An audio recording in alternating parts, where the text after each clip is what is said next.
Assalamualaikum warahmatullahi wabarakatuh. Perkenalkan, nama saya Ahmad Hussein. Saya akan menjelaskan mengenai revolusi industri 1.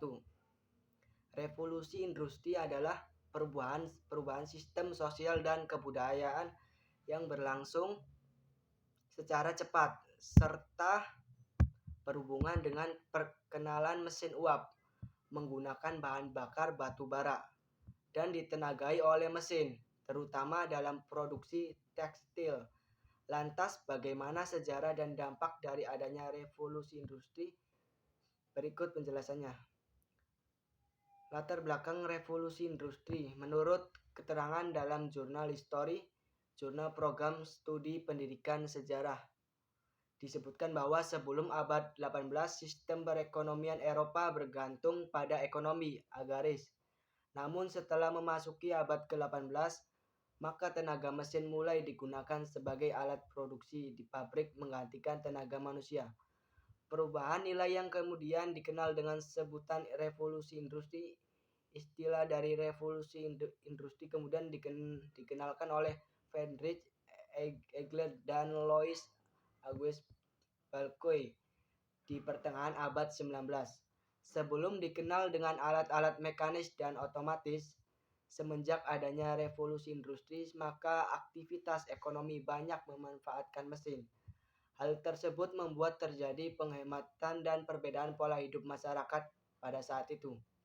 Dalam jurnal tersebut juga disebutkan beberapa poin yang menjadi latar belakang revolusi industri. Berikut penjelasannya. Keamanan Inggris pada abad ke-18 menjamin seluruh segi kehidupan masyarakat Inggris, termasuk sistem ekonomi. Masyarakat Inggris menjadi lebih tenang dan tidak takut dalam menjalankan roda perekonomiannya. Mulai berkembang kegiatan kewirausahaan dan manufaktur. Inggris memiliki kekayaan alam, khususnya batu bara dan biji besi yang membuat Inggris bisa mengembangkan proses produksi. Memiliki banyak wilayah jajahan, terjadi revolusi agraris yang membuat masyarakat Inggris yang dilanda gejolak turut melatar belakang lahirnya revolusi industri di negara tersebut. Muncul paham ekonomi liberal. Revolusi industri 1 terjadi sekitar tahun 1800 sampai 1900.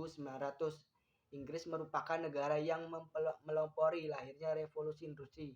Ini beberapa sektor yang mengawali revolusi, antara lain: 1. Industri tekstil. Di era industrialisasi dan mekanisasi, inovasi di sektor industri tekstil mengalami perkembangan yang luar biasa. Diawali dengan pembuatan mekanisasi mesin pintal. Produksi tekstil yang awalnya menggunakan tenaga manusia berubah menggunakan tenaga mesin yang membuat proses produksi lebih efisien dan efektif. 2. Industri besi dan baja. Contoh revolusi industri yang juga terjadi saat revolusi industri 1 yaitu perubahan yang terjadi pada industri besi dan baja. Sektor ini juga mengalami perkembangan dan kemajuan yang besar. Adanya inovasi membuat proses pembuatan besi dan baja lebih murah, biaya pembuatan juga lebih murah. 3. Industri transportasi. Sektor lain yang juga mengalami perubahan yaitu industri transportasi. Sebelum industri barang hasil produksi diangkat dengan menggunakan tenaga hewan, namun setelah ditemukan mesin uap dan kapal uap, proses pengiriman barang menggunakan kapal laut dan kereta api. Sekian revolusi industri 01 yang bisa saya jelaskan. Kurang lebihnya mohon maaf. Wassalamualaikum warahmatullahi wabarakatuh.